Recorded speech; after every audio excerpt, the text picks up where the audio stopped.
I think if I'm looking into an organisation, what I would expect to see are very clear standards that the board and the senior leadership of that organisation understand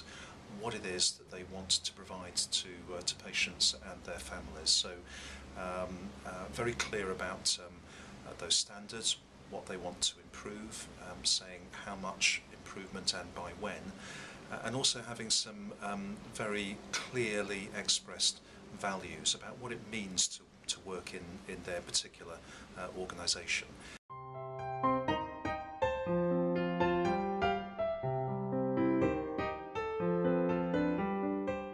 I think you've got to have very clear and visible leadership, which means that the senior leaders of the organisation are present on the shop floor. They're taking the time to be amongst staff, to listen to what they have to say,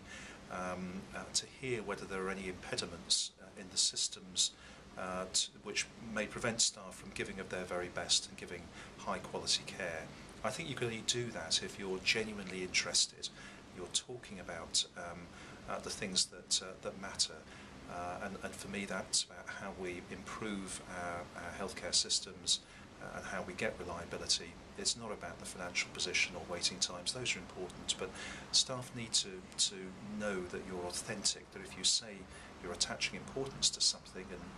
we've said we want to be the safest organisation in our National Health Service, so that's what they want and should hear me talk about, not other things. The next is the translation of plans for improvement into very clearly understood plans that staff know what's expected of them. So we would want to have in our organisation plans that say this is what we want to improve, how much, and by when, and then to support staff to test whether by changing practices and systems they actually can see an improvement, and that's what we want them to do. You know, I want them to disrupt our systems and to measure whether changes result in improvement or not. I think if we're to have great healthcare, we also need to be supporting staff, developing their capability for improvement as well, which means that we will be having a small number of staff who will really be our experts, and others who will be experiencing a lot of our learning programs that we've got in place. And then finally, we'll want to have a suite of improvement projects. We'll want the place to feel really vibrant, that we don't settle for the status quo, we don't accept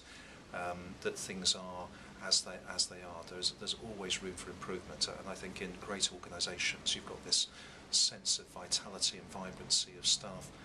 wanting to make a great impact and wanting to see services improve.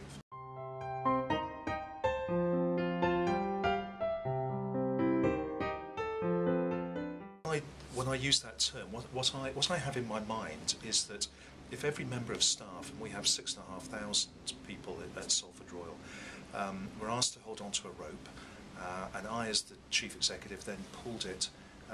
most people would hold on to it, but it would slip through the hands of some, and probably our most senior clinical staff. And I think it's vitally important that if we have this ambition in Salford Royal to be the safest organisation in our National Health Service, I want to know that everybody is making their personal contribution towards that goal as well as towards our values. So when Robert Francis in England looked at Mid-Staffordshire, he found a board that was disconnected. It was no longer listening to its staff, no longer listening to what patients and their families were saying. So I think it matters hugely that a board and its senior leadership has got that connectivity, is clear about what it wants to improve, and can then have systems that will measure whether people are making a personal contribution. They don't just come to work to do what they want to do. Of course we want them to exercise their skills in a great way, but we want that to be aligned to what the board and senior leadership are determining as the key goals and the values of the organisation. That connectivity is hugely important.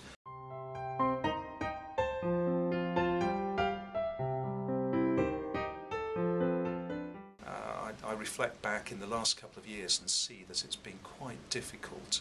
for us to have these systems of giving feedback, and some staff reacted very badly to receiving it, and we should have prepared them better for that, and we've learned from that experience, and hopefully our systems for giving feedback are much better now.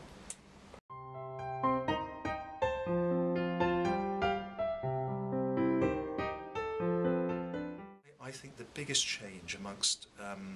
senior leadership in all organisations that I've visited across the world